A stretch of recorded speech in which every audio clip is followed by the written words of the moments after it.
the beans now. Oh, with all this money, yeah. Let me go for the picture. Sal Gonzalez winning here. Just for personalities, and then I watch when I'm at home, I've got it all watching the races. And it's great now that they've got the replay of it live, like 2 or 3 minutes off the post. So, they flip it off, and 2 minutes I'm going to get to see the live race. So I always take my program home with me, and I'm out in the barn, I'm watching it at home.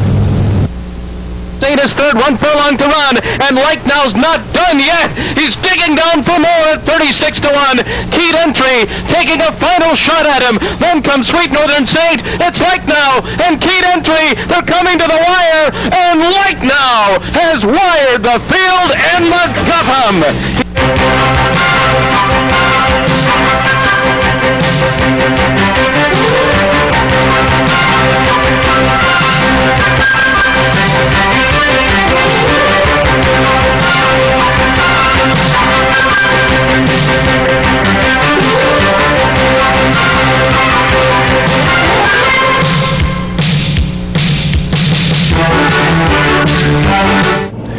Good morning, everyone, and welcome to Down the Stretch. Along with my colleague, Mike VIETCH, the racing columnist with the Saratoga, I'm Mark CUSANO, welcoming you to this morning's program on Dubai World Cup Day. Over the next 85 minutes or so, we will be breaking away for 2 more important races from Nad Al Sheba. We will be presenting you with a pair of very special guests. Mr. Buff Bradley, who this morning is halfway around the world, getting prepared to saddle Brass Hat for the $6 million Dubai World Cup. We will also be joined by Mr. John Ward, who will not be saddling Strong Contender for today's Lane's End. We'll talk to John about his outstanding 3-year-old. My partner's got a pair of pedigree profiles, and we will review 4 major 3-year-old races from last Saturday. So all of that and much, much more if you stay with us for our first official show of spring. Happy springtime, Paul. Oh, happy springtime to you. I know you're just thrilled. I know you couldn't be happier about it. This has been a week, this will be a day, okay, where we can truthfully say, again, I know you get tired of hearing me say this, racing is not like any other game in the world. The fact that John Ward is not running today truly blows my mind. He has a legitimate Derby candidate after 2 starts. Then we have a former 15 claimer who might win the $6 million Dubai World Cup today. There is no game like thoroughbred racing. None. Michael had great enjoyment interviewing Buff Bradley. You will hear that interview. We'll get you the results from the Golden Shaheen as soon as they're official, the unofficial results. An American sweep, not terribly surprising, with a sprint on dirt. Proud Tower 2. And how about the job Sal Gonzalez has done with him ever since they had to scrape him off the racetrack when they tried to get him 9 furlongs in the Sunshine Millions Classic.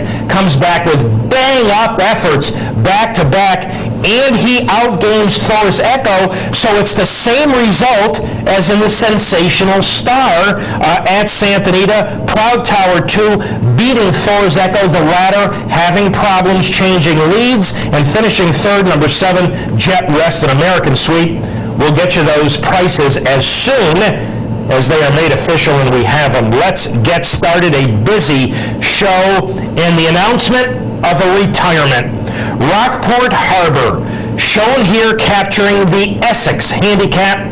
Recently, well, Rocky's been retired due to onset of a similar hoof problem he developed following his victory in the 2004 Remsen.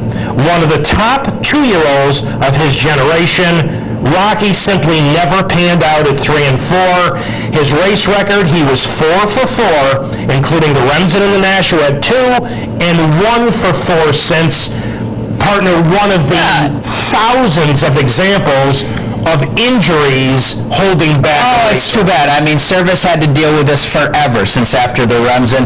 I mean, it's hard to believe you only go back 2 years, and you've got to realize that when we had him on that fall, this is after Smarty Jones. Service is talking about, I might have another one. He's even farther along than Smarty was it too. He looked the part, but it never ever really got better. It was an abbreviated campaign at 3. I will always feel that this was one of the 2 or 3 most talented runners of his full crop. It just simply didn't pan out. The more I look over it, the more it's amazing John got him to win a graded stake at age 4 towards the end. That's really a sad story in my opinion, because I think he was a gifted animal. Several emails to answer this morning. The first from Paul in Rensselaer. Mark and Mike, I enjoy your show very much and learn a lot from it every week. I especially enjoy the interviews, and Paul, we hope you enjoy the 2 coming up later on in the program. I've noticed that most of the interviewees seem very gracious to be on. That's terrific. We are very fortunate. We have a very good working relationship with the great majority of the horsemen. Not everybody, but the great majority. Thank you, Mike, for the weekly pedigree profiles that you do. I know that it must take a lot of work, but I appreciate it. I find the breeding aspect fascinating. My question is, what is the status of the dual qualifier? I don't ever hear it mentioned anymore. Is it a dead issue? Thank you, Paul. We've got a few dual qualifiers. Well, Paul, they're still around. I'm going to tell you who they are this year, but as far as the status of it, after decades of success, breeding patterns have changed, shorter sires have developed to be the sires of Derby winners, and all of a sudden the old rules about the numbers you must have to win the Derby have changed. I, frankly, have been victimized myself in my own reading of the pedigrees. Dual qualifiers means the following. You have the proper dosage index of 4.00 or less. That's based on the Roman method. We do not have time to go into that today, but it's a mathematical compilation of the limit to which you must be at to win at 1.25 miles in May. And also, if you fall within that, you must be within 10 pounds of the experimental high weight. Those 2 make you a dual qualifier. For your information this year, here are the 4. Stevie Wonderboy at 1.86, First Samurai at 2.64, Brother Derek at 2.33, and Private Vow at 1.11. Those are the 4 dual qualifiers in the Derby class of 06. Good question. Thank you very much, Paul. From George in Greenfield Center every year at this time, horse owners, trainers, handicappers, as well as racing fans ponder the question: if this or that horse can make the Derby distance, should racetracks offer more prep races at 1 mile and 3/16? And George feels they should. This would give a clearer picture of horses who have the stamina, thereby making owners and trainers of lesser quality stock think twice about trying to make their horse do something they cannot do. Very interesting, George. A number of years ago, I spoke about this. Most racetracks on dirt can run 1 mile and 3/16. In this era, where horsemen are far more conservative with their horses, I'm not sure that this would be greeted with as much enthusiasm as you and I might greet it with. I happen to think overall it's a good idea, but I don't think the horsemen would jump on the bandwagon. I guess they probably wouldn't. I mean, I don't know why you can't be talking about 1.25 miles at many racetracks. And as a matter of fact, in Europe, there are 2-year-olds who run 1.25 miles, sometimes against older horses. It's just the way it's done. And certainly the Remsen at 1 mile and 1 mile and 8 in November of the year previous. George, that's only a furlong away. I happen to agree with you. I've said this before. I think it's a good idea, but I just don't think it would be terribly well embraced in this era. I guess not. And for another George, we will be answering your email next week. And partner, you've got one. I've got one from Craig Chacha, and Craig writes Mark about the ruffian remark and Vince Pacelli. Mark, you were absolutely right once again. Craig, he needs to hear that every now and then. I'm really glad you wrote this. Vince Pacelli did ride ruffian in the spinaway. I don't know how he held on at 108 3/5. I have a winner's circle composite photo of it in my possession. I was surprised you knew that, Mark, since the race was won on dirt, not on the proper surface. Agree with that. Keep up the great work. He will. Thank you, Craig, very much. Craig. Appreciate it very much. Even a blind squirrel once in a while. And for those of you who would like to correspond with us here at Down the Stretch, here are the ways in which you can do that. Through the United States Postal Service, Down the Stretch, Mark and Mike, Capital District OTB, 510 Smith, Schenectady 12305, or electronically at viewermail@capitalotb.com. And we are up to our first break. on this initial spring edition of Down the Stretch.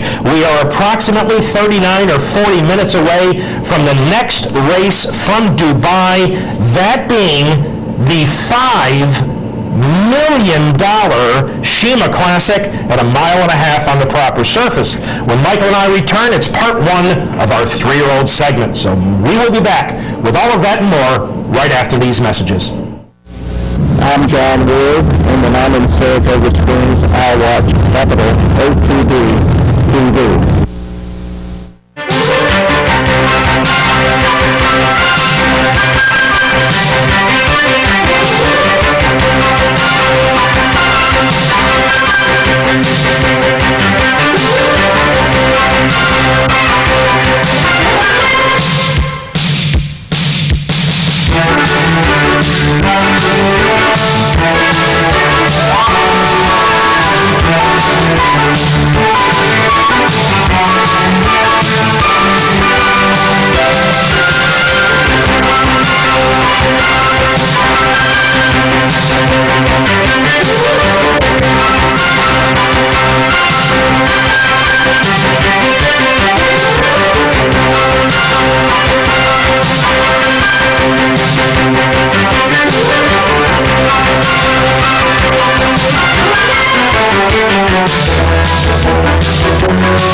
Welcome back to Down the Stretch, everyone. Mike VIETCH to my left. I'm Mark CUSANO. We do have the official results from Dubai, the Golden Shaheen, a straight 6-furlong sprint, and I've got to tell you, for 3 American horses, this is fabulous value. The winner, number 8, Proud Tower 2, great job by Sal Gonzalez, $13.04. I don't know why they call it Win in Place. It's Win in Show.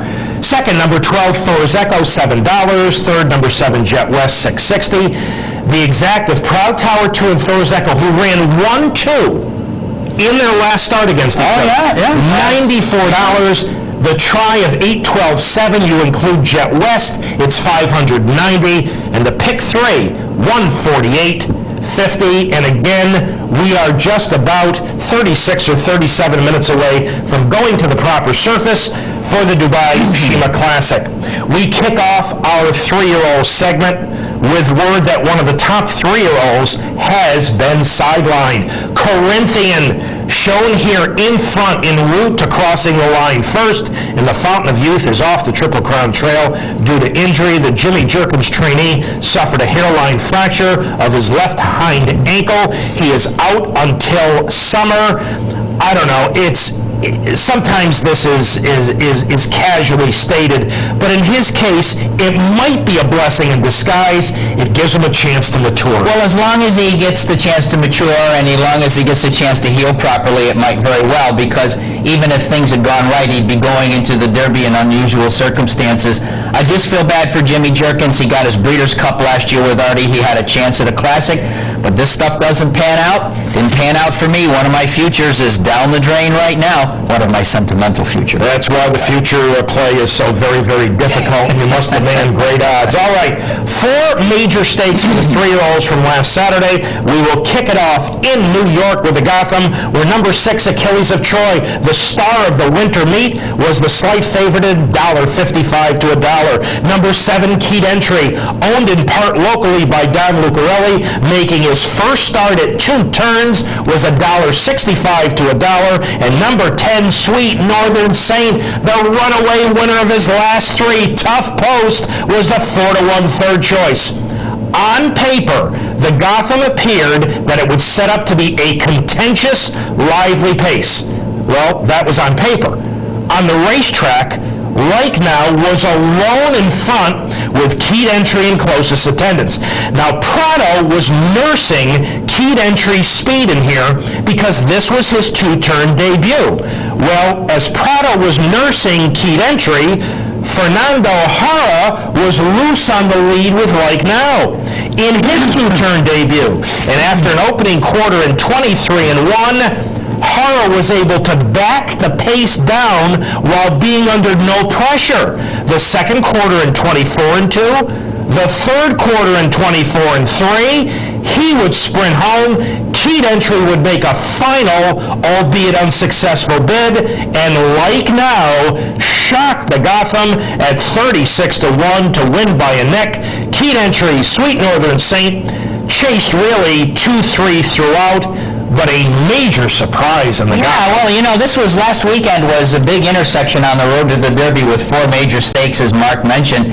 And just a capsule comment before I go to my feelings about the Gotham.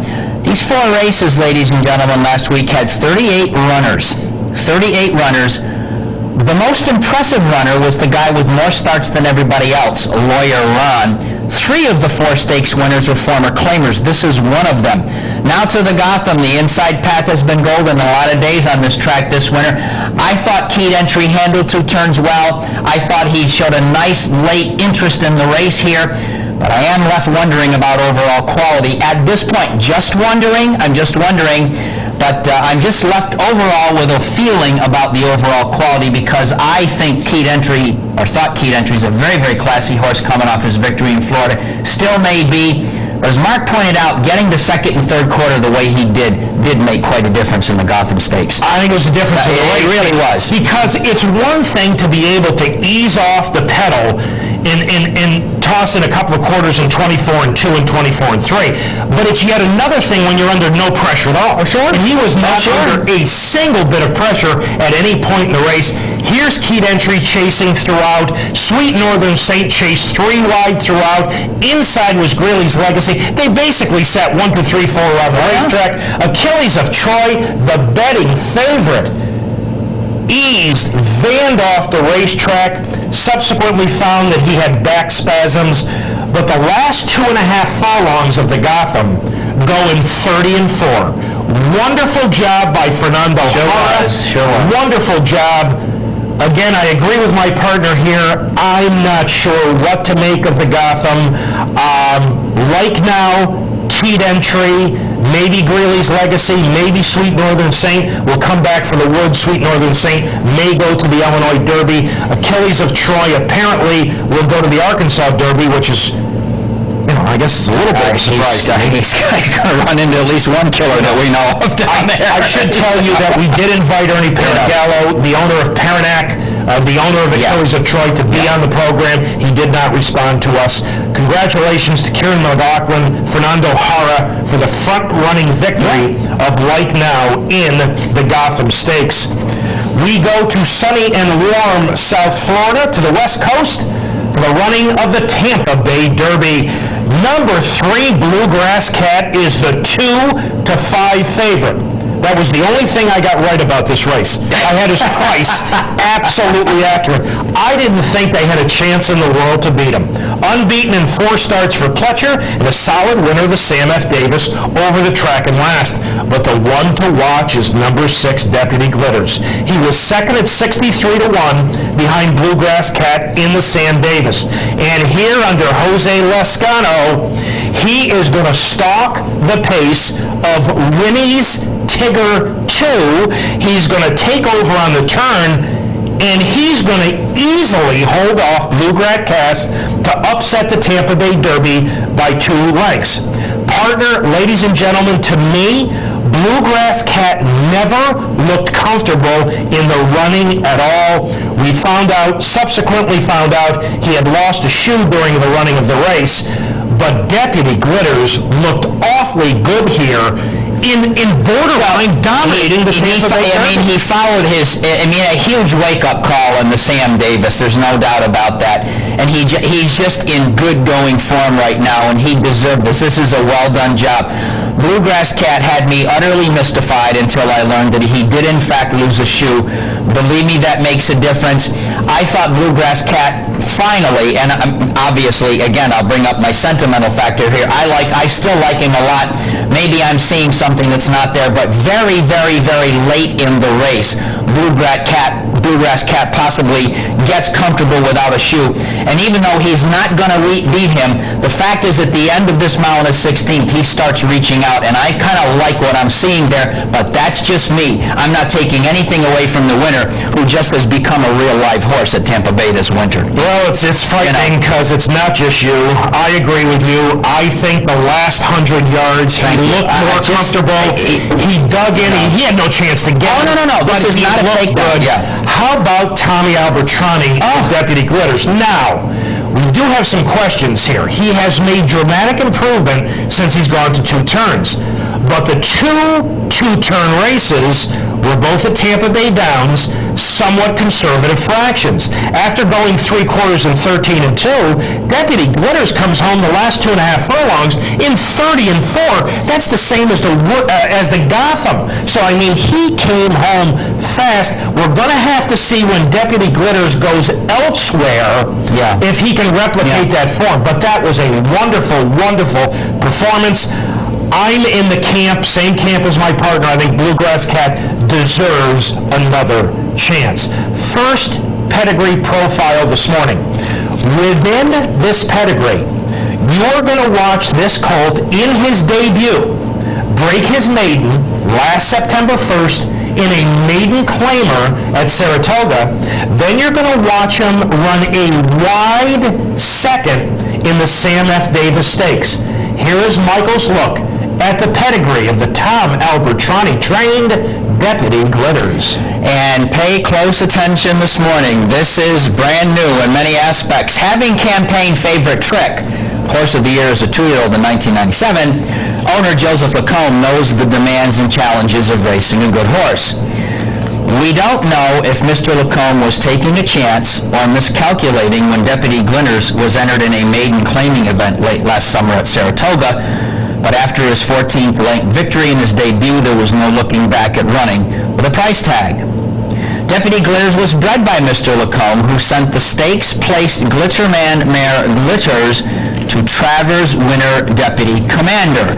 You'll understand why he's looking for some stamina, who stood at the time for a fee of $25,000 when that mating took place in the year 2002. Deputy Commander's fee has subsequently fallen to $10,000, but Deputy Glitters might send it back up if he keeps firing like he has at Tampa Bay Downs this season. Deputy Commander brings the strength and stamina to this pedigree. A son of the great Deputy Minister, he is out of the marvelous Anka Germania, winner of the Grade 1 Sword Dancer over males at 1.5 miles. Deputy Commander, who also won the Grade 1 Super Derby at 1.25 miles, is also the sire of Travers winner 10 Most Wanted. And Trapped Again, winner of the Kelso Handicap at Delaware at 1 3/16. He gets a 10 as a sire, not a doubt.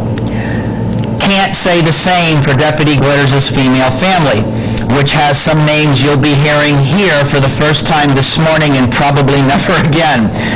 Glitters placed in the Safely Kept and Panther Stakes at 6 and 8 furlongs respectively, and the National Jockey Club Oaks at 1 16 at Hawthorne. Her mother, Bon Adieu by Private Thoughts, won the restricted Michigan Oaks at 1 16 and produced no runners of note, as did her own mother, Danny's Doll by Native Royalty.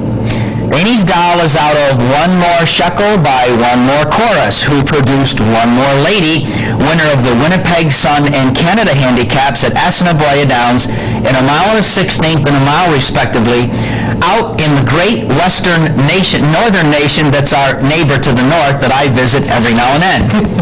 One More Shekel is a half-sister to Western Reserve, winner of the Cleveland Gold Cup at 1 1/8 and the Rainbow Handicap at 1 1/8 in Ohio. One More Shekel is out of Gold Shekel by Big Money, who in turn is out of Alley by Rolled Stocking. I told you, I hope you're taking notes. Alley is the mother of Speed Rouser, who did pretty well on the Louisiana circuit, with a victory in the Pelletary Handicap at 6 furlongs over the good runner Tenacious, and placed in the Louisiana Derby and New Orleans Handicap. We must go all the way back to 7th Dam Gossip Avenue by Bultz, B-U-L-S-E. For a horse that competed at the national level. He was Delor, who won the Arlington Handicap at 10 panels and placed in the Widener, Hawthorne Gold Cup, and American Derby at the same distance. But even he does not add enough punch to a female family that receives 8.5. So, with Deputy Commander on top, Deputy Glitters gets a reasonable but shaky overall rating of 9.25. 2 of 6 lifetime, the Tampa Bay Derby, that Saratoga maiden claimer in his debut, a good second in the Sam Davis. But again, his best 2 races, both at Tampa Bay Downs. We'll see where Tommy Albertrani goes next with him. A beach rating of 10 on top, 8.5 on the bottom for an overall 9.25. Thank you, partner, for that look at Deputy Glitters. One more pedigree coming up in the next segment. And we are up to our next break on this morning's Dubai World Cup Day edition of Down the Stretch. Thank you so much for having joined us. We are about 23 or 24 minutes away from the next race, the Dubai Shima Classic, at 1.5 miles on the proper surface. When Michael and I return, part 2 of our 3-year-old segment. So all of that and quite a bit more right after these messages. Hi, I'm John Kimmel, and you're watching Capital ATB.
Welcome back to Down the Stretch, everyone. Mike VIETCH to my left, I'm Mark CUSANO. Let's go halfway around the world and check in at Nad Al Sheba. What is happening? It's the opening ceremonies at Nad Al Sheba. The odds you are looking at are for the Dubai Shima Classic, a $5 million 1.5 mile grass race, and the current favorite at 2.5 to 1 is one of my favorite distaffers of recent time. That's Ouija Board.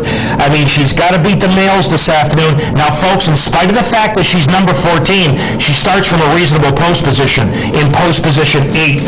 Some of the main contenders in here, number 5 is Heart's Cry. He finished in front of Ouija Board 2 starts back in the Japan Cup.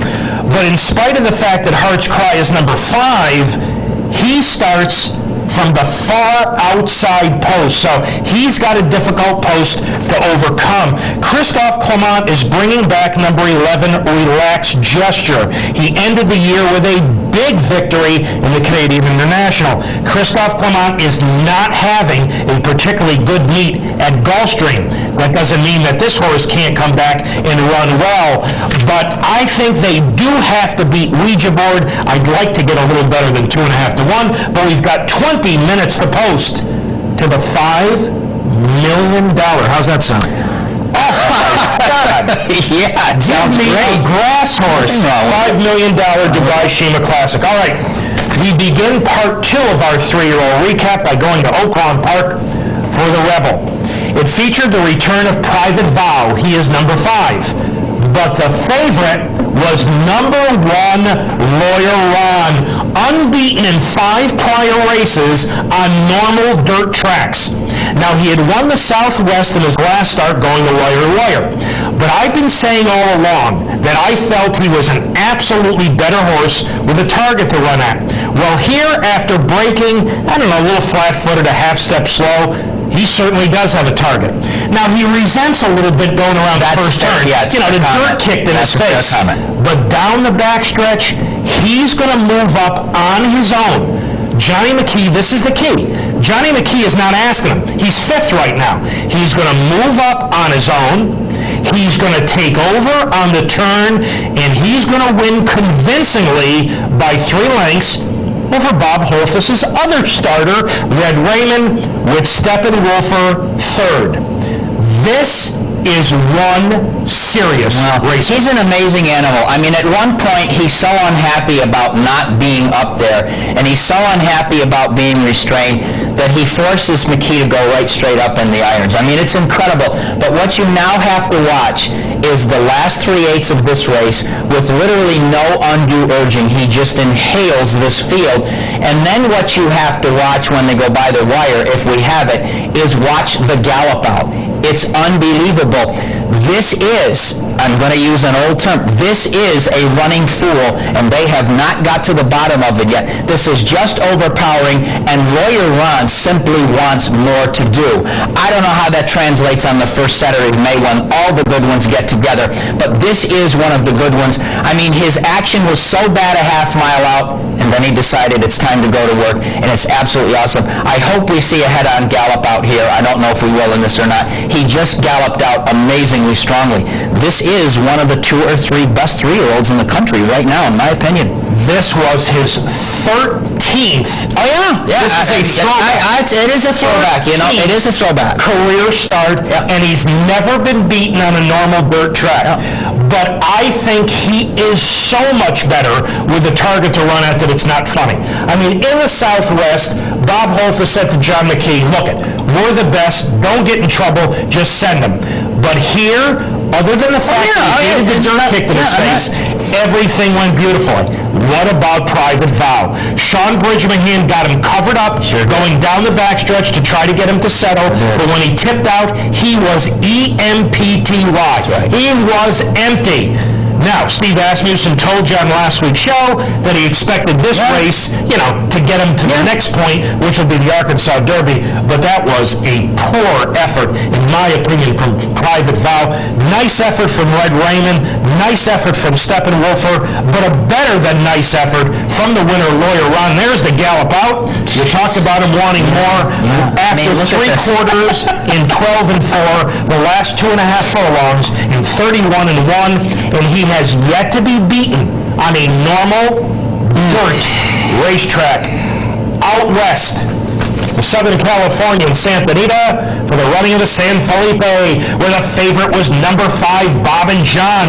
Bob Baffert also saddled number 1, Point Determined, but in the end, they would run 3-2 behind number 3, AP Warrior, in the lime green, making his first start for John Sheriffs.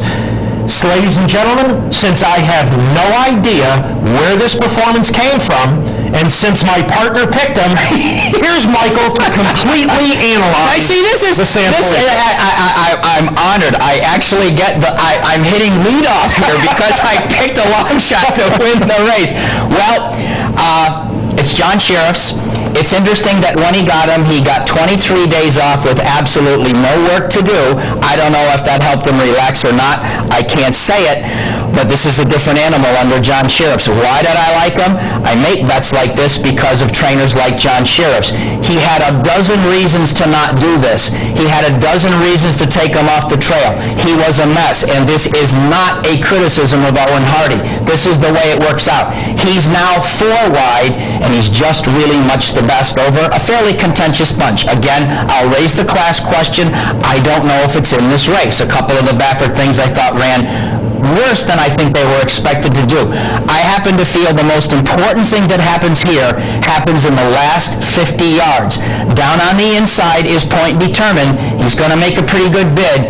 you will see 5 times out of 10 the horse on the outside not pick this up. Please watch AP Warrior now as he does pick it up and digs in. He's not going to let him by. In fact, he's going to increase his margin by a few feet. I don't know if that explained it to Mark or not, but it's just the intuitive thing about John Sheriff's deciding to bring him back on the trail in this spot. That's all there is to it. To me, it's not any deeper than that, but that's why Mark is a better handicapper than I am. I yield to that. He did a great job, John Sheriff's, and it was a wonderful selection. AP Warrior looks like a totally different He racer. just does. He looks more comfortable. They didn't grab a hold of him and strangle him off the pace like they had been in his previous races. Corey Nakatani was able to let him find his own stride and find a comfortable spot. Bob and John, I thought, was awful. He was one pace. The last 2.5 furlongs was 32-1. He's losing ground. Remember what I said, and I like Bob and John. I thought he would win this race. But remember what I said to you on last week's show. Bob and John's best races have come when the pace scenario has been conservative. He has not run nearly as well in lively paced races, and I thought his effort was very poor. Pretty good effort from point to turn. He's still learning how to run. But a big effort from AP Warrior. Those are the 4 major stakes for the 3-year-olds from last Saturday. I am not a speed figure person. I do not use speed figures very much in my handicapping, but I know there are a lot of people out there that do. You're about to take a look at a graphic that we put together for you, taking a look at the 4 3-year-old races from last weekend, the Beyer speed figures, and the Equibase speed figures. Let's take a look. You might be somewhat surprised by what you see. Here, you're going to see, as soon as we've got that page, guys, because I don't have it in front of me, what you're going to see with the Beyer numbers is that Lawyer Ron ran horribly. Well, take a look at this. Under the Beyer numbers, the Gotham ranks first at 102. Tampa Bay Derby slightly behind, 104 for the Gotham, 102 for the Tampa Bay Derby, 101 for the San Felipe. And then Lawyer Ron's not even in the same zip code. I really am. He's not even in the same zip code. Nearly shocked, and I agree with you. Yeah, that's amazing. The Equibase figures gave the edge to the Tampa Bay Derby, with the Gotham just a point behind. The San Felipe was ranked 3rd, and while the Rebel was ranked as the slowest race, it wasn't quite as dramatic as with the Beyer figures. Folks, you use those for, whatever you care to. I'm passing along as much information as I can. But according to those figures, the big races, like now in the Gotham, and Deputy Glitters in the Tampa Bay Derby, and not much with Lawyer Ron. Isn't that interesting? Yes, certain. Well, I can think of a few other words other than interesting. Time for pedigree number 2. Within this pedigree profile, you will watch this colt in the Norfolk Stakes. He's got the extreme outside post, and he's going to run 2nd. Then you're going to watch him win the San Felipe again.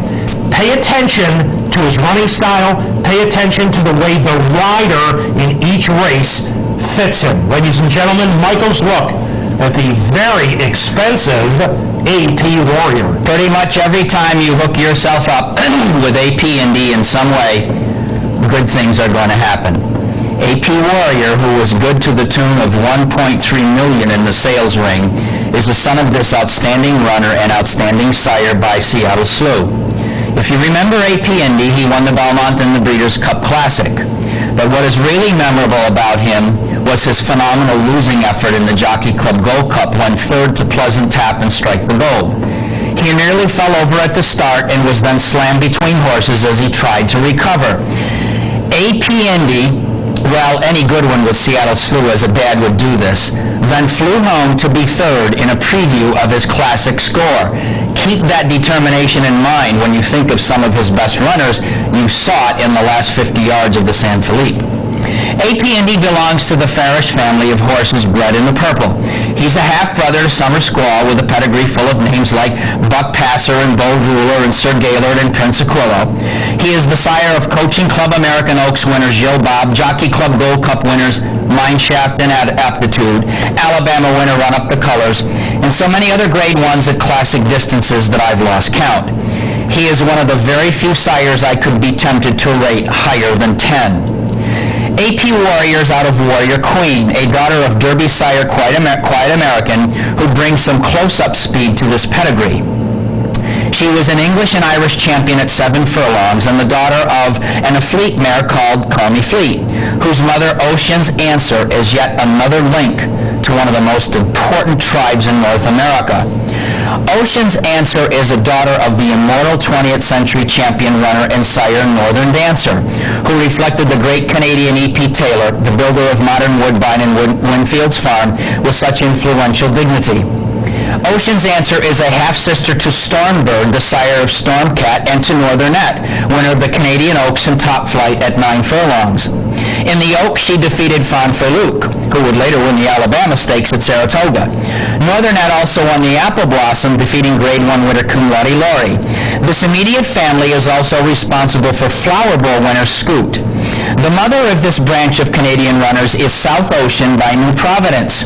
This family's depth continues with South Ocean's grandmother Solar Display, a daughter of Sunnigan who was obviously named with the Northern Lights in mind. She produced Dr. MJ, winner of the Breeders at 1.5 miles and Men at Play, Solar Park, and Solar Meteor, all of which placed in major races such as the Canadian International at 13 furlongs, the Wonderwear at 10 furlongs, and the aforementioned Canadian Oaks at 9. The great George D. Widener was tuned into this family, as his Battlefield is a half-brother to Solar Display. He won the Dwyer and Travers at 10 furlongs and placed in the Belmont Stakes at 12 furlongs. AP Warrior's female family gets a rating of 9.8, He was obviously bred with classics on both sides of the border in mind, and with AP Indy as a sire, is another one on this year's Classic Trail who will not fail in the Churchill Downs stretch because of his birth certificate. And he proves once again, this is for my partner Mark, that the genealogical search for a good horse often leads you to the province of Ontario. Okay, here he is, and you know, folks, I think you got a pretty good example in watching him in the Norfolk, the way he acted, the way the rider had to handle him, versus the way he looked and was handled in the San Felipe. Now, that was only one race for John Sheriffs. You know, I've got to see it again. Sure. But if John has unlocked the key to this beautifully bred son of AP Indy, then he's going to be a serious contender down the road for owner Stan Fulton and new trainer John Sheriffs. And the VIETCH rating of 10.0 on top, 9.8 on the bottom, for an overall pedigree rating of 9.9. Before we recap all of Michael's pedigree, we got a note from one of your old friends. Got a note from Matt Graves. Well, hi Matt. Talking about the pedigree profiles. Sure. And Matt said, tell Mike he gives out those 10s like a French skating judge. I don't know any French skating judges. Now, interestingly, folks, on Monday, we have a little luncheon for some of us who work in the Saratoga Press Box. Yeah. And I thought that I would seat you next to Matt, and you could chat about your French skating judges. I'd be more than happy to. That'd be okay. My ice skating season's over, I'm sorry to report, but the sires are doing pretty well this year. It's interesting. Let's recap all of Michael's numbers. Of course, we've taken Stevie Wonderboy out of the mix. We've taken Corinthian out of the mix. Yeah. You see the two he did today, AP Warrior at 9.9, sitting in third, and Deputy Glitters down a bit at 9.25. I don't want to put words into my partner's mouth, but, you know, as we've said for many, many years, you know, you're 9.0 or above, that's pretty solid. To me, 9.0 is in quality competition is a key number. That's absolutely true. That's exactly where I'm with it, yes. Brother Derek at 9.0. That would not be no shock. Competition. Absolutely. Michael, thank you very much. And very interesting this morning. Matt, I'll see you Monday. Merci beaucoup for the comment. And I think I will seat them next to each other, which should make for an interesting couple of hours. All right, let's look in on the feed from Nat Al-Sheba, because we are about 5 minutes away from the Dubai Shima Classic. I'm sorry if I repeat myself, but it's $5 million, and the favorite at the bottom, number 14, the magnificent mare, Ouija board. Again, she doesn't break from post 14, she breaks from post 8. She is the 2.5 to 1 favorite. The second choice right now is number 5, Heart's Cry. He ended 2005 in sensational form. He was beaten a lip in the Japan Cup, then he won a race at Nakayama. Now, Heart's Cry, many people feel is the one to beat, and I don't disagree with that. The only problem is the post position. He's drawn extremely wide.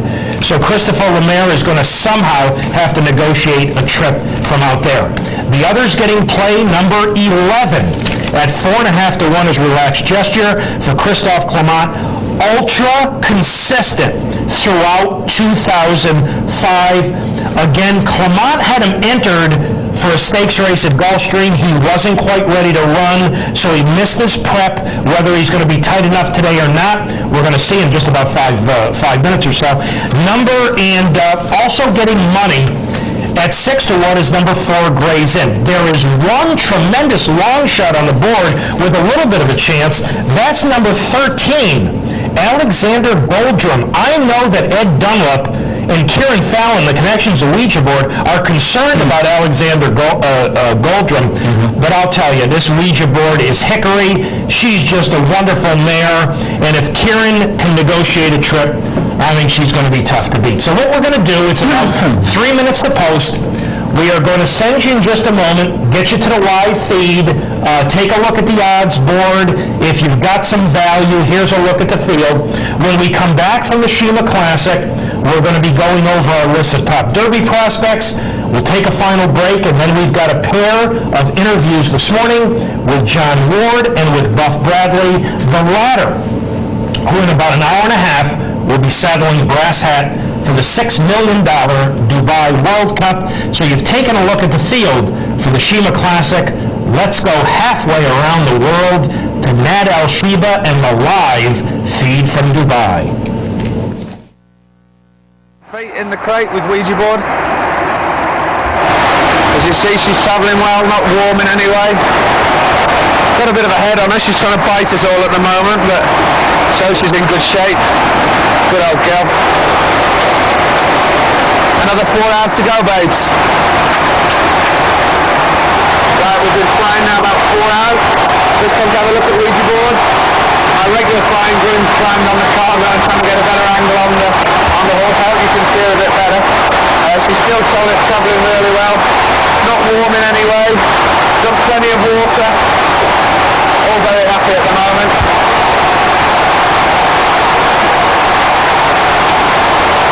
Good girl. Are you okay, babes? Are you okay? Not long now, you'll be in a nice warm country. She was probably in transit for 10 hours. She probably lost 10 kilos, which she gained very quickly, which was pleasing. We did 38 hours of quarantine where they were confined to the quarantine area, trotting rings, plenty of time, to give them exercise. We've been on the track then for the last 2 days, had light canters. We've just done a little bit of work there that looked quite impressive, so everything's going really well. I'm very happy at the moment. It's been a bit of an eye-opener, hasn't it, trying to train a horse in cold weather in England, but she's been kept very warm.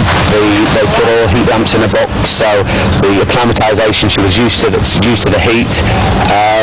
She looks magnificent. We're very, very happy with her.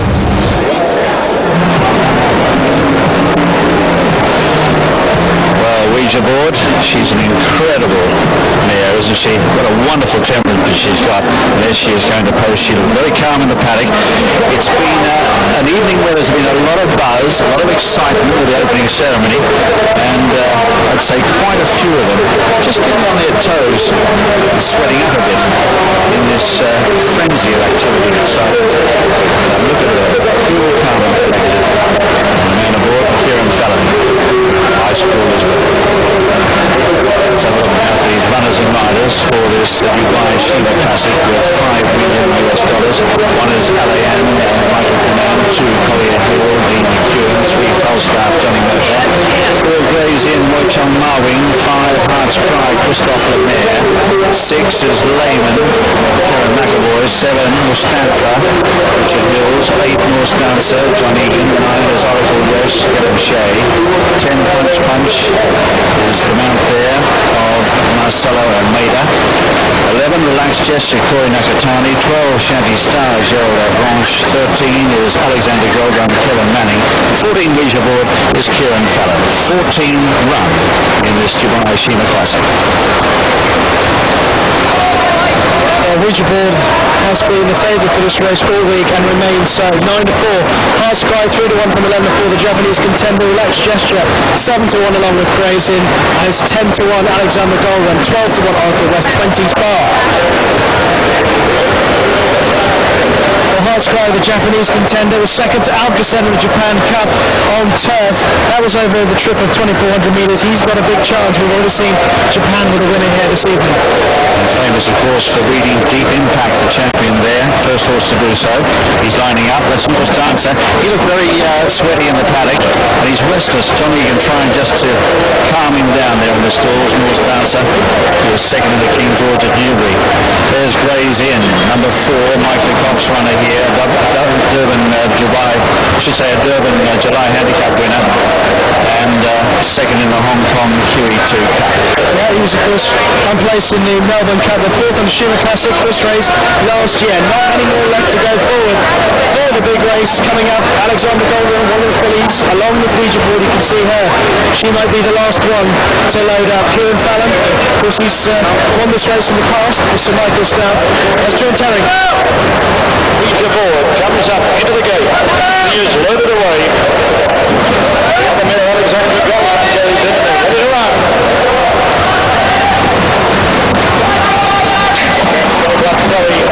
Racing in the Dubai Shima Classic, and Shanty Star and Touch Punch both slow to move. Lehman, Collier Hill began well over west, fast away. Dalian and Hearts Cry from out wide are rushing across at the end of the first 200 metres. Dalian looking for the lead. Hearts Cry going with him as they race past the judge the first time. Collier Hill will settle third. Relaxed Gesture goes to fourth and Lehman on the rail. Shanty Star on the move after a slow start. Over west is now midfield and then full start, followed by Ouija Board. She's a little worse than midfield as they make the turn out of the straight. Muston far on her inside. 3/4 of the length to Norse Dancer and Alexander Goldrun. Plays in his second last, and Brazil's Punch Punch is 2 lengths away, bringing up the rear. Hearts Cry in front, going past the 1,800 metres mark. Led by a length and a half. Dalian is second. Collier Hill a length and a half away third.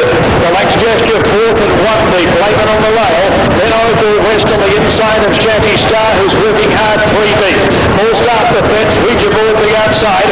3/4 of the length to Muston far, followed by Norse Dancer. Alexander Goldrun plays in, and still Punch Punch with the field in. 1,300 metres left to go in the Shima Classic. Hearts Cry trying to lead most of the way. 3/4 in front of Dalian, who's touched for more rain. Calder Hill on the fence. The late Gesture out wide, going up to have it grab the lead.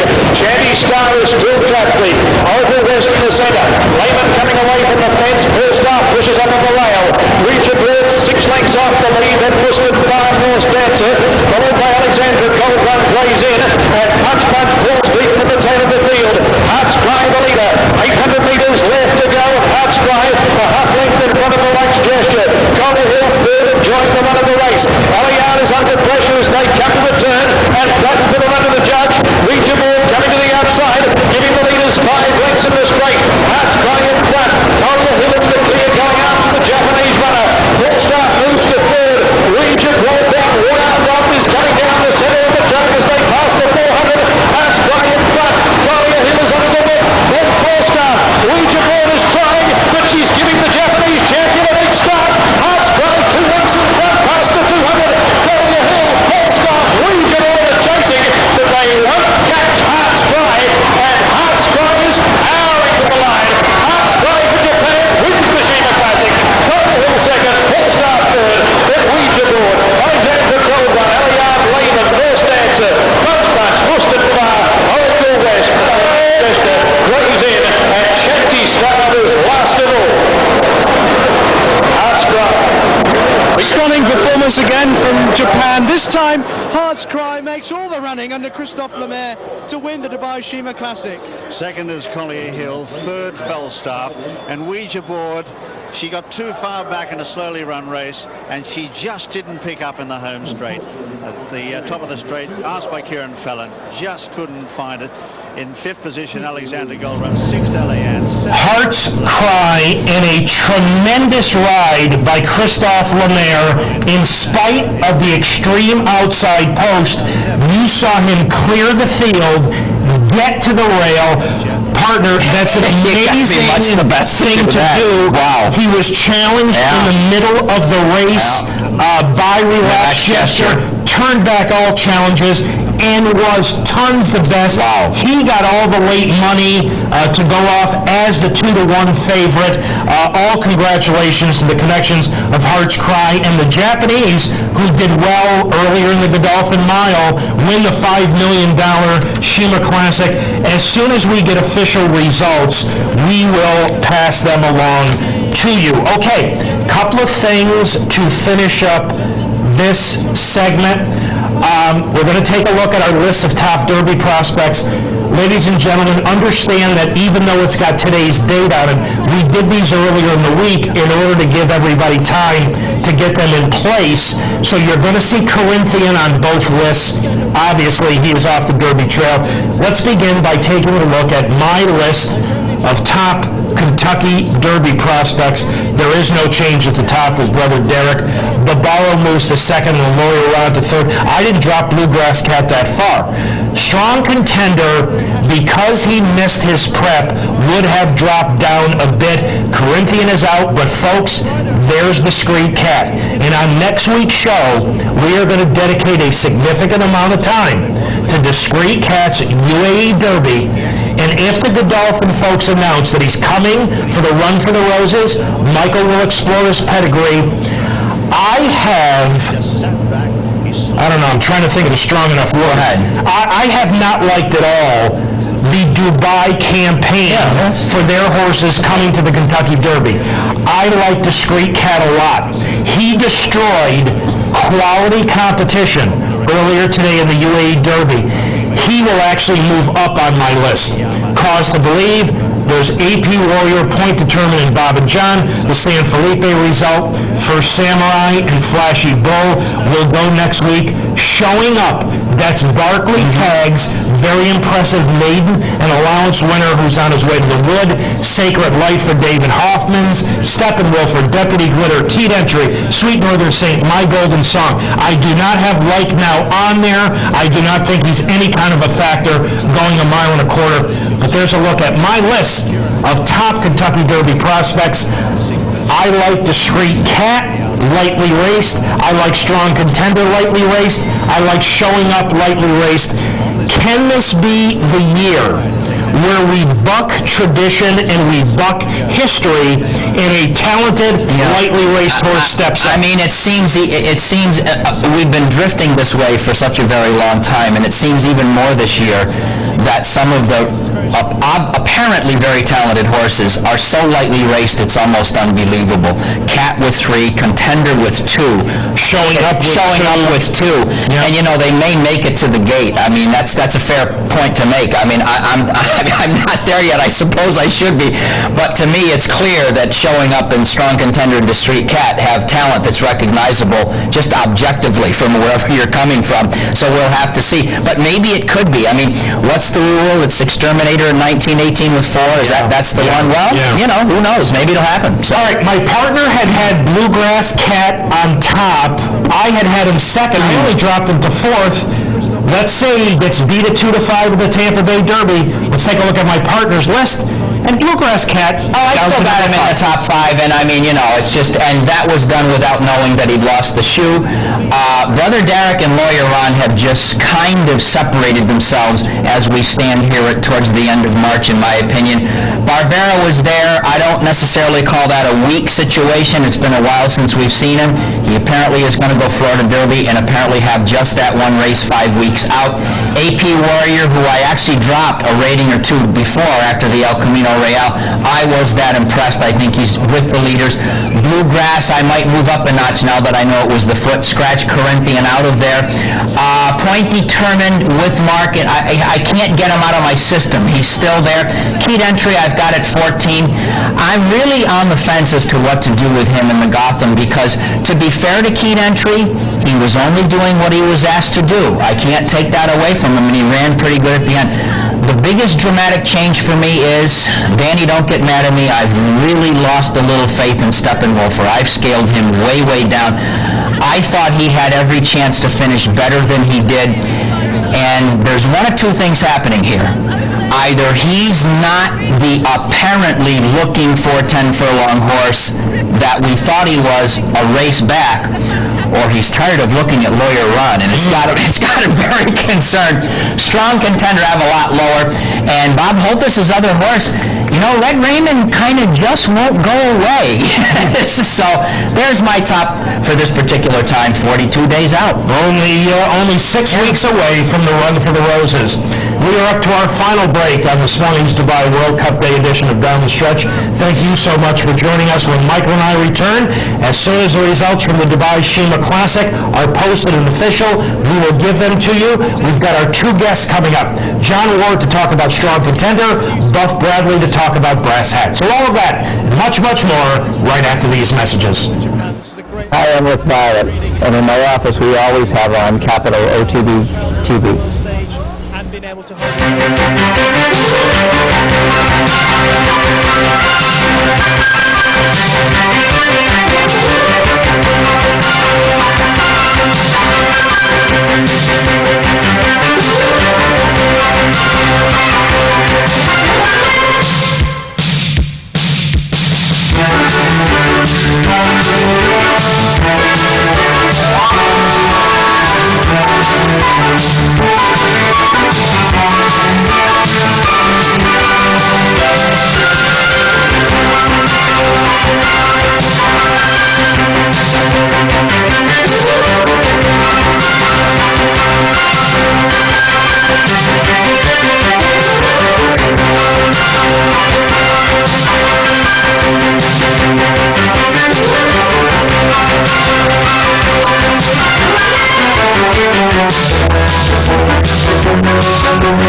Welcome back to Down the Stretch, everyone. Mike Leach to my left, I'm Mark CUSANO. Later this afternoon at Turfway Park, they're running the Lays End Stakes for $500,000. It did not draw a particularly good field, in my opinion. Well, one of the reasons why it didn't draw a particularly good field is because they excluded Strong Contender.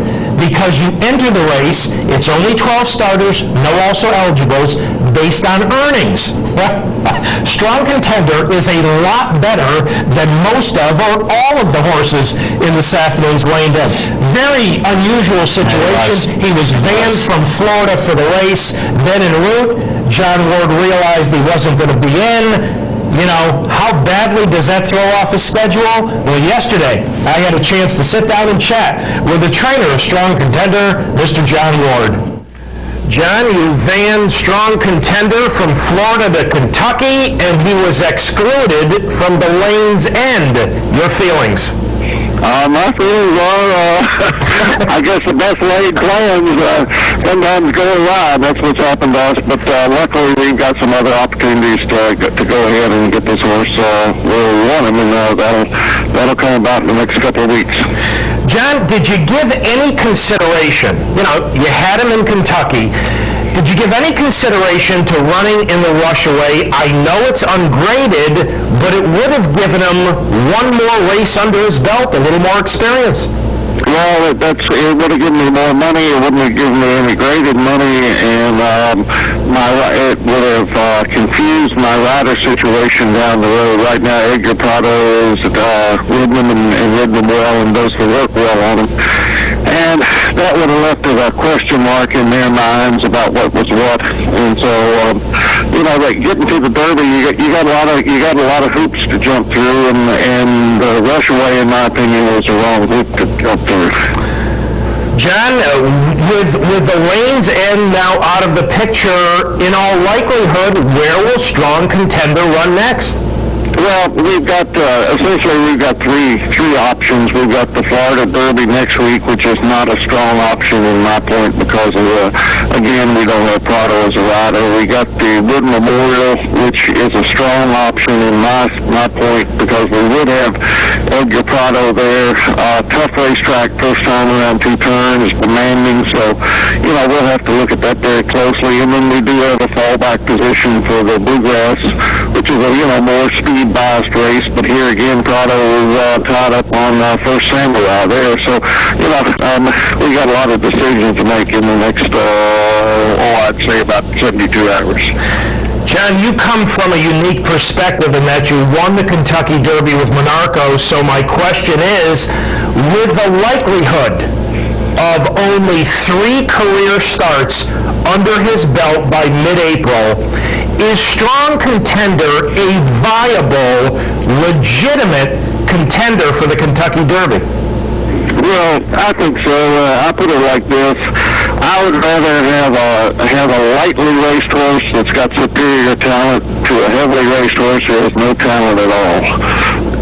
So I think the talent factor is the part in there. So really, he executes extremely well when he runs, or he has so far the 2 times he's run. He trains good in the morning, and he went through the 2-year-old training sale experience, which is like having about 2 starts under your belt. It's a very rigorous, demanding kind of a routine that teaches a young horse a lot. Let's go back to last year in his 2-year-old season. John, you brought a string to Saratoga last summer, but Strong Contender ended up at Arlington. Why? Well, he was with that particular outfit up there. Sean Bridgmoor-Hennon had been doing the work on him and was riding him very well.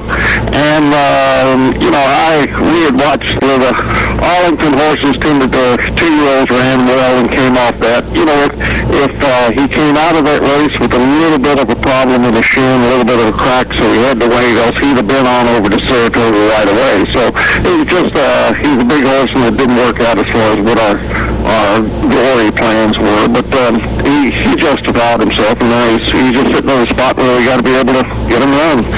John, you brought him back in this entry-level allowance race at Gulfstream back on February 22nd. He's number 7. He showed speed from the start. He dominated in here. Talk about this performance, if you would. Well, Edgar, we really weren't going to show that much speed away from the gate, but Edgar said he broke and was there, so he didn't want to take him back, which was the right thing. Edgar slipped him off the rail just a little bit on the turns. He is a big horse, and the horse tried him on the inside, and the horse tried him on the outside, but I think the best part is when you watch the horse the last final 1/8 of a mile, he's a horse that isn't tired. He's a horse that's up under himself, and he's a horse that's finishing very easily in 1 mile and 34 and change. So I was not expecting that much of a superior performance. So it left me with a good feeling. What did Edgar have to say to you after the race, John? He just said, I never moved on him. He said this horse has got, he said, I never asked him for anything. He said he did whatever he wanted to, and he was very pleased. And since that race, Edgar's come back and worked him twice, and even got to know him better and found out that he's not a horse that has to be in any one spot. He's very versatile, and he can kick. He can be with a high cruising range, and he can finish very, very strongly the last 1/8 of a mile. As you alluded to earlier, Edgar Prado rides a number of top 3-year-olds this year, including Barbaro and First Samurai, and he rode Key Entry in the Gotham. John, have you asked Edgar, or has Edgar told you how he feels Strong Contender fits in that mix at this point? Well, they keep on wanting to go somewhere to ride him, so I figure as long as they accept the engagement, I'm in pretty good shape. He hasn't stood me up yet. John, describe Strong Contender from a physical standpoint for our audience, if you would.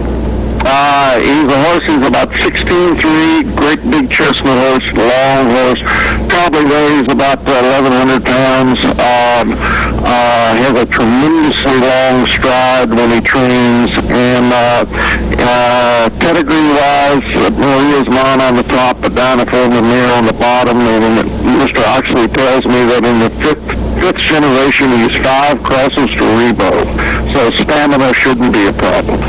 John, when you described him, doesn't sound an awful lot like Monarchos. Any similarities between Strong Contender and Monarchos, both sons of Maria's Mon?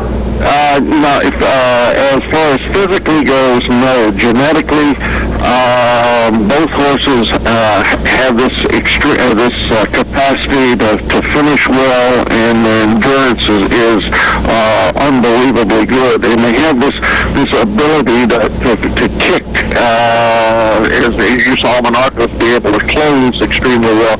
This horse can do the same thing. They've got tremendous lung power, lung capacity.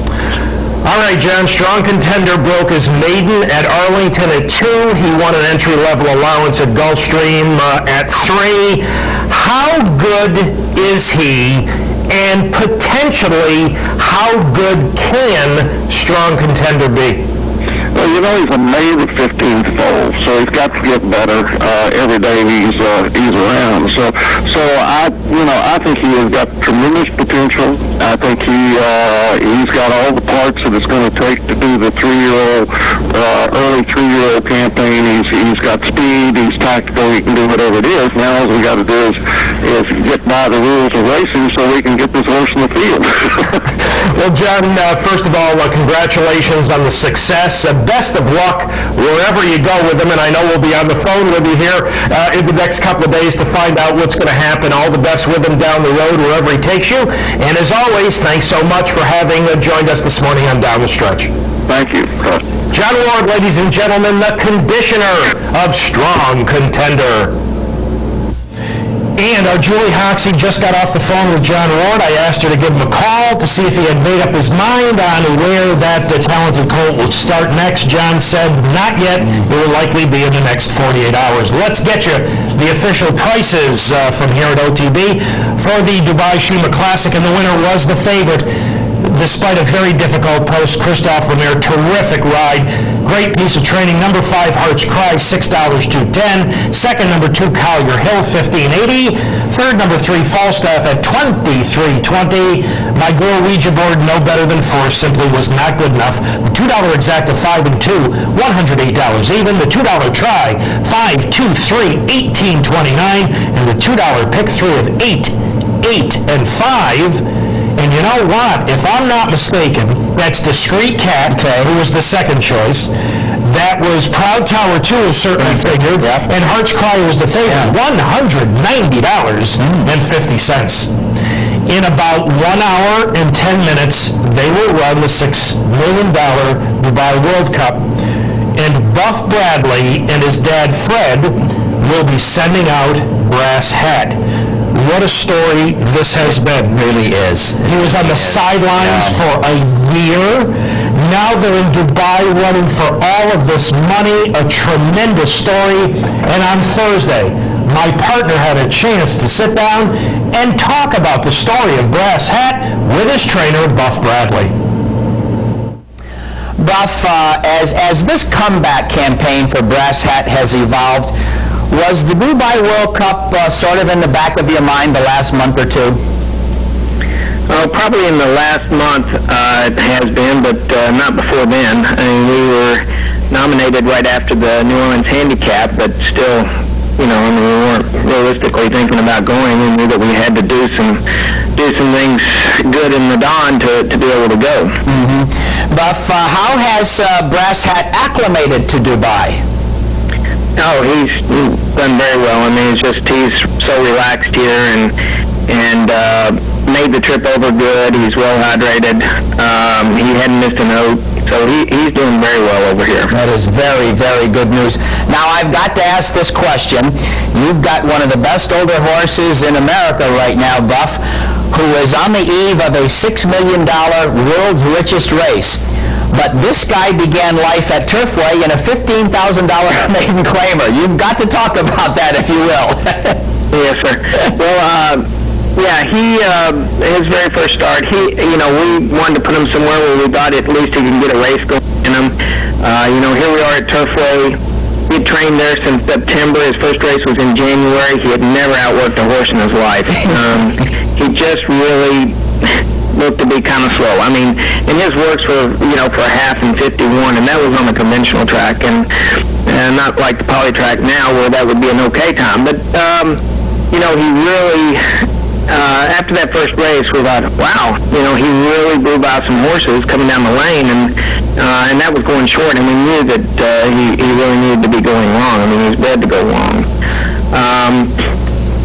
So, we quickly reevaluated him and said, okay, we've got to move up in class a little bit here, and every time we've asked him something, he's moved up. So, and I'm going to do the same this weekend with the horse in the lanes in. He broke his maiden for 15, but I think it gave him a little heart to get down there at that level and be able to run. And some of those horses need that, and they're geldings, and I think just the heart factor and getting them some confidence built up has helped Brass Hat and the horse that I'm running Saturday. Well, in the lanes in. Yes. Well, he developed. He really developed into a really good, solid 3-year-old, and then you had that fractured ankle in the Lone Star Derby in '04. He was off for more than a year until his comeback last November at Churchill. 2 questions on that. Was there any worry, Buff, that he might not make it all the way back? Well, that was probably the worry from the very start. When he fractured his ankle, I ran out on the track, and my thoughts were, let's just save him. Never even thought about racing again. We just wanted to save him and get him back on the farm and turn him out, because even at that point, he was our best horse and very, we were very happy with what he had done for us. When you made the comeback late last November in '05, you chose a turf race for the comeback. Would you comment on that, if you will? Well, that was really the only race. I didn't really want to run him in the Clark Handicap at that time. So, we really that was a good condition race, and just wanted to get him going again. And, we weren't expecting him to win. We were hoping to run a little bit better than that, but I think things were still stacked up against him at that point. The rail was out on the turf course that day at Churchill, and that doesn't favor any kind of closer, and we thought, for him to get back into it, he would probably be closing. So, and he was a little wide, so, we were okay with that. Your third start back of the current campaign, you were a convincing winner of the New Orleans Handicap. Got a 2-part question for you on that race. Was that your thoughts for your first major race on the comeback? Actually, no. We have gone race by race. After the Lounge race, I said, well, we really need to try the Prairie Bayou. There was, at Turfway Park, there was, we knew there would still be some tough old stakes horses that run around there. So, that would be a little bit of a test right there, whether we could go on and even go to New Orleans Handicap.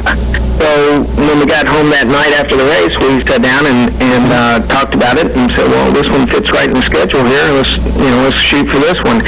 And that race, we weren't even thinking of the Dawn at that point. We waited till after we won that race and then said, okay, now it's the Dawn. And we did know at that time that maybe, if he did well in the Dawn, that we could go on and maybe if we got invited to Dubai, we thought about going. Well, the Don was your first Grade 1, and it came up a very sloppy track. Was that a concern of yours when you got to Gulfstream? It never was a concern. He'll run over anything, and he has overcome a lot of stuff through his racing career. Slow paces, and he just seems like he overcomes a lot. He really does, and I know that was a very fast pace on the front end, but he did break the track record that day, and he was extremely wide in the first turn. He was caught out wide in the first turn, so I thought coming out of that first turn that we were in trouble, but the good pace going up there, but there was 4 horses up there. There were still 4 or 5 others still in the back that could make a run at him. And I knew that Super Frolic had made a run on a sloppy track before and done well, so he was a big concern, and he was sitting right in front of me. Buff, you might say that Brass Hat at this point in time is peaking. He's certainly streaking. So I want to ask you, do you have any concern about him holding his form for a fourth big race for the Dubai World Cup? Well, that's what I've told people here. I mean, really, he's on top of his game right now. I feel like he's gone into this race as well as he's gone into the last two. So I'm not really concerned about it. He is a very laid back and relaxed horse, and he takes everything so well. So that's a big help in having to make a travel all the way over here. That is really wonderful. How about the 10 furlongs? Is that anything you're concerned with? No, I mean, we always thought he would go a mile and a half. It didn't really matter. You know, he really seems to be finishing strong in all of his races. So really he's eased up on him every single time. The last two races. So I feel like that. As long as I would like to see a pretty honest pace, and I don't say it has to be blistering or record-setting or anything like that, but we'd like to see an honest pace up there, and so Brass Hat can run his race. Buff, and I don't really expect that he has to be very far out of it either. Buff, before I go to my final question, I do want to take this time to thank you so much on behalf of our audience here in New York. This has been a wonderful interview. Now, my last question for you, you've got the demands of the voyage. You're halfway around the world, so to speak. You have said earlier that you do take things one race at a time, but are you thinking about some time off when you get back home? Well, that's most definitely in the plan. He'll go back to the farm. Even though he's a good shipper, I think he needs a little break. I mean, he's shipped to every race except for the one at Turfway in Churchill. We've shipped him around quite a bit. And everybody says it knocks him back after this race, but we're gonna give him time and see where he'll tell us when to go again. Well, Buff, it's been a real pleasure to speak with you about this wonderful horse of yours, and those of us at Capital OTB in New York, we send our very best for good luck in the Dubai World Cup. All the best until next time. Blessings to you, Buff. Thank you, Mike. I appreciate it. It's wonderful to talk to you. Ladies and gentlemen, that's Buff Bradley, the trainer of Brass Hat, who's one of the horses in the $6 million Dubai World Cup. Wonderful story. Couldn't outrun anybody when he began training.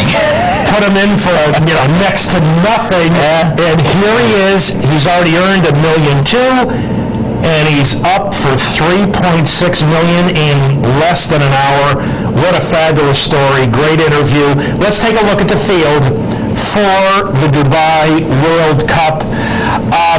Pretty competitive race. Electrocutionist, who looked very good in his only start on dirt in last, is number 4, but he drew the inside post. And the inside post has not been the place to be, going 1.25 miles. He will likely take a lot of money.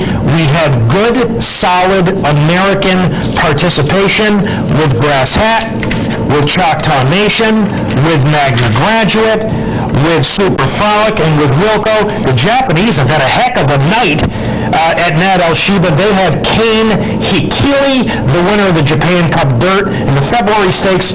Partner, who do you like in the World Cup? I'm not spending any money on this card, but if I were playing this race, I would go with Magna Graduate, give him a chance to forgive the effort in the Don.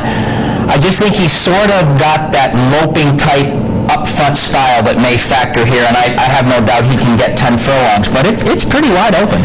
It certainly is. Interestingly, Brass Hat right on top of his game, basically has been a one-run late closer. Choctaw Nation ran very well in this race last year, went 3rd, and he really was probably second best in the race.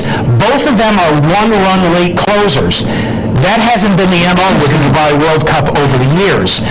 The two horses with tactical speed from the United States, Magna Graduate and Super Frolic, the latter who was coming into the Don Handicap in top form and drowned over that sloppy surface. If anybody's going to surprise from the American contingent at a big, big price, it could be Super Frolic. But a contentious renewal of the $6 million Dubai World World Cup. All right, a final reminder for you folks, if you'd like to correspond with us, if you have any questions or comments, here are the ways in which you can reach us.